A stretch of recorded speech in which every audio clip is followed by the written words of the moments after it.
Hello everyone and welcome to Azam Sharp Weekly. Now this will be a different kind of a video because this is more of a question for you to answer in the comments.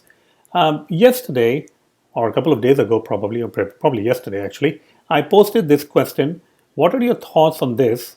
I'm force unwrapping inside the save budget function because the button is not enabled unless the form is valid. So we're going to look at this code a little bit more closely, and a lot of people actually commented on it. So first of all, thank you so much for taking the time to comment on it. It's really appreciated.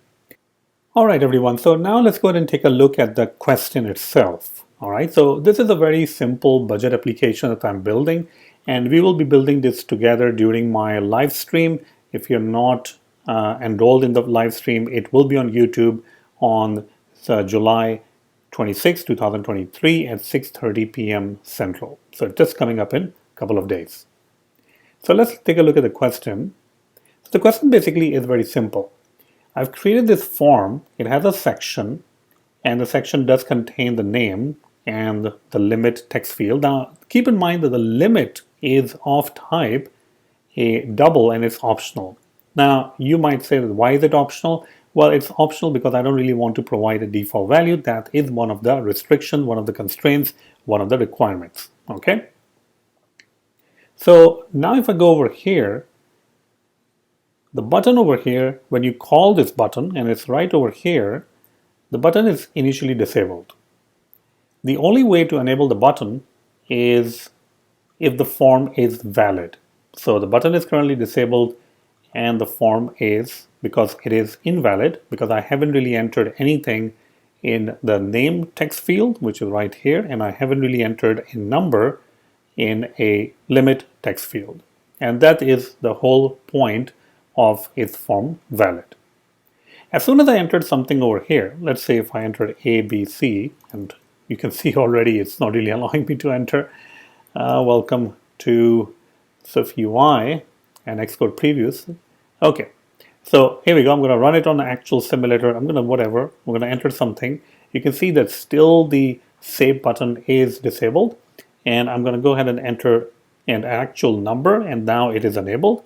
And if I entered an alphabet, it is still disabled. Okay.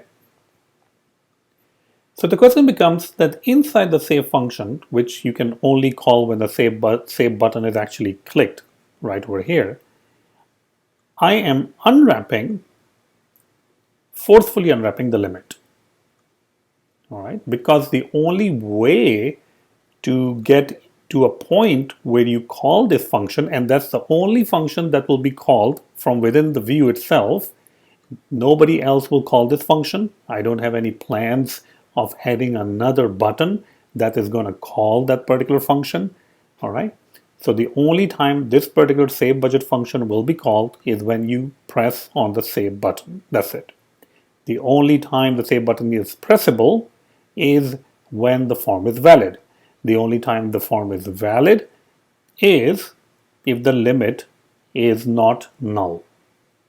So now the question is, if the save budget function or the implementation can only be invoked if the limit is not null, then is it safe to do that? And that is the biggest question. All right, is it safe to just do that?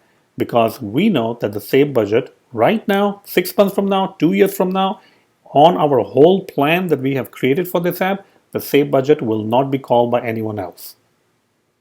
All right, so if you're thinking, what about if tomorrow we add another button which calls a save function? No, we won't. This is it. In our plan that we have written out for the whole application, there is nothing that says that the save button will be called by someone else in 2 years, 5 years, or 50,000 years. It's never going to be called. The only way to call the save function is by this button. All right, the button is only enabled when the form is valid. The form is only valid if you entered something in a name and if you entered something in the limit that satisfies the condition that the limit, you can only enter the number. So the question is, would you go with this approach? The other approach, which is not that crazy. I mean, we can invest a little bit more time, maybe 1 or 2 lines, and we can also make it in a different way. All right. So the other approach can be something like this: guard let limit. So inside the save budget, we will also check just to make sure. And name is white space. If it's not white space, then we will probably show the error in error view. I don't have the error view right now, but you get the idea, I think, right? Some sort of error view will pop up over here, and we won't really do anything. We can start using this one guy over here. Shouldn't be else over here. Shouldn't be else. And so in this particular code, I'm not sure why it's complaining now. Should be okay, I guess, unless I'm missing something. Okay, build successful. That's fine. Okay. So in this code, which is a variation of the original code, we are checking also inside the save budget function. And we are adding a guard over here, and we are also checking for this thing again. So would you go with this approach, or would you go with approach of forcefully unwrapping it knowingly, because the save budget function can only be called when the button is enabled. Button can only be enabled if the name and limit is provided.